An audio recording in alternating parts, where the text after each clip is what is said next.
Good morning friends. आज आपण BA भाग 1 सेमिस्टर 2 मधील पहिला धडा कायदेमंडळ हा पाहणार. या ठिकाणी मी काही ILP पॉईंट्स लिहिले ज्याचा उपयोग तुम्हाला पेपरमध्ये देखील होऊ शकतो.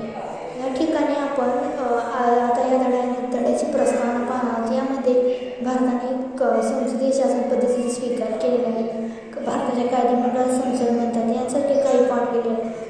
या प्रस्तावनेचा उपयोग तुम्ही भारतात लोकसभा किंवा राज्यसभा हे दोन्ही प्रश्न आले तरी करू शकता. आता आपण या धड्यातील मुद्दा क्रमांक 1 लोकसभा पाहू. या ठिकाणी लोकसभेची रचना, लोकसभा हे संसदेचे कनिष्ठ गृह आहे यांसारखी माहिती दिलेली आहे. या ठिकाणी लोकसभेची पात्रता देण्यात आलेली आहे.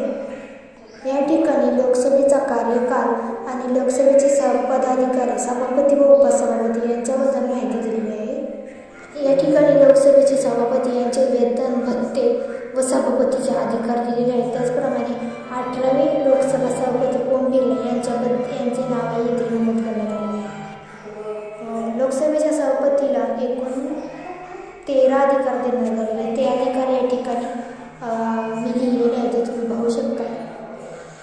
आता या ठिकाणी सभापतीचे महत्त्व आपण पाहणार आहोत. एवढे महत्त्व आपल्याला येणे गरजेचे आहे. तरच आपले उत्तर वाढले तर आपल्याला मार्कही मिळतील. या ठिकाणी गणसंख्या, लोकसभेचे अधिकार व कार्य यांची माहिती दिलेली आहे. राज्यसभेचे लोकसभेचे अधिकार दोन्ही सेम आहेत, परंतु लोकसभेचा जो आर्थिक अधिकार आहे तो राज्यसभेला नाही, त्यामुळे तो वगळता बाकी सर्व अधिकार सेम आहेत. लोकसभेचे राज्यसभेचे अधिकार दोन्हीकडे एक असले तरी चालते, फक्त आर्थिक अधिकार वगळून. या ठिकाणी आर्थिक अधिकार दिलेले ते फक्त लोकसभेलाच असतात, त्यामुळे हा अधिकार न लिहिता उर्वरित राहिलेले अधिकार तुम्ही राज्यसभेच्या अधिकारामध्ये लिहू शकता. मी पुन्हा तेच सांगते, आर्थिक अधिकार वगळता बाकी सर्व अधिकार लोकसभा आणि राज्यसभा यांचे सेम आहेत.